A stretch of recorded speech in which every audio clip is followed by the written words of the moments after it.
Salut à toutes, salut à tous. Aujourd'hui, on va parler des avantages de recycler ses déchets. C'est parti.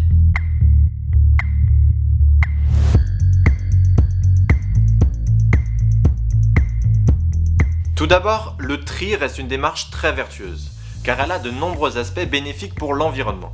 Elle permet d'économiser des ressources naturelles, de limiter les émissions de CO2, de créer des emplois et de surtout limiter la pollution de nos sols. Alors comment ceci se vérifie-t-il ?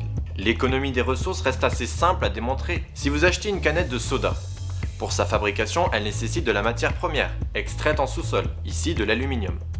Maintenant, lors de sa fin de vie, vous la triez pour qu'elle puisse être recyclée, ainsi vous offrez de la matière, ici de l'aluminium, et après son recyclage, votre canette va pouvoir donner vie à une nouvelle canette, qui cette fois-ci n'aura pas fait appel à des ressources primaires, mais bien à des matériaux recyclés, grâce à votre acte de recyclage. Désormais, comment comprendre que le tri de nos déchets limite les émissions de CO2 ? Prenons encore une fois un exemple concret.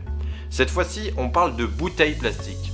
Vous achetez une bouteille, sa production comprend de nombreuses étapes. Premièrement, l'approvisionnement en pétrole, il faut extraire le pétrole, le conditionner.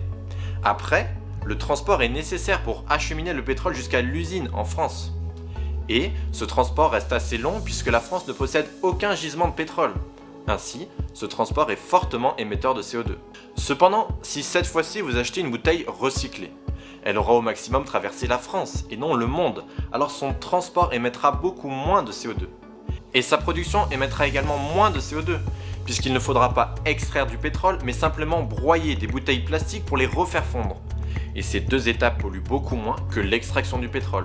Désormais, si l'on essaye d'observer ce fonctionnement, toutes les étapes de recyclage de déchets se font en France. Ainsi, cette démarche permet de créer des emplois sur notre sol français.